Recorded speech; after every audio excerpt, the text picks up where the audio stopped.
Ассалаумағалейкум қазақ елі. Мынау Мәскеу кітап дүкенінде сатылып жатқан кітап авторы Дмитрий Верхотуров деген.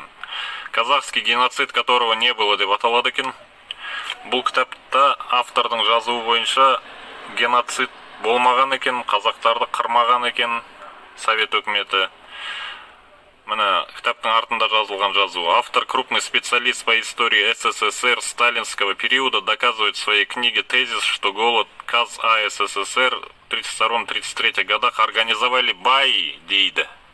В доказательство приводится обширный архивный материал, собранный им в архивах России и Казахстана, редкие социально-экономические исследования кочевых аулов. В книге опровергается с опорой на статистику и расчеты утверждения о том, что от голода погибли миллионы казахов. Автор приводит свою оценку потерь от голода не более 650 тысяч человек.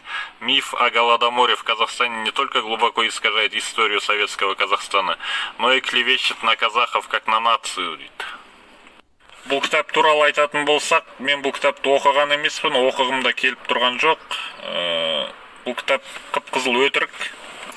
Автордың айтуы бойынша ешқандай қазақтарға геноцид болған емес дейді. Қазақтар 4 миллион емес, 650 мыңдай қазақ қана қырылған дейді.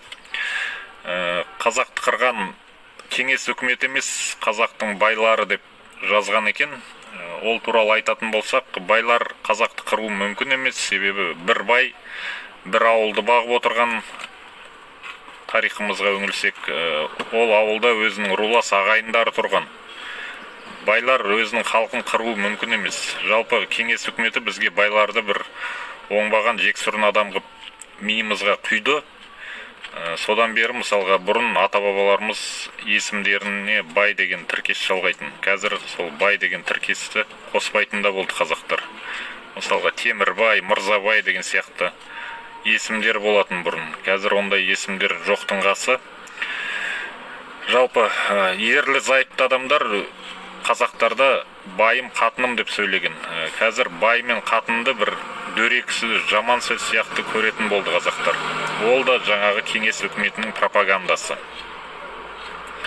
Сол себептен осындай біздің тарихымызды бұрмалаушылық Ресей тарапынан бар. Ресейдің Мәскеу қаласындағы кітап дүкендерінде осындай кітаптар сатылады екен.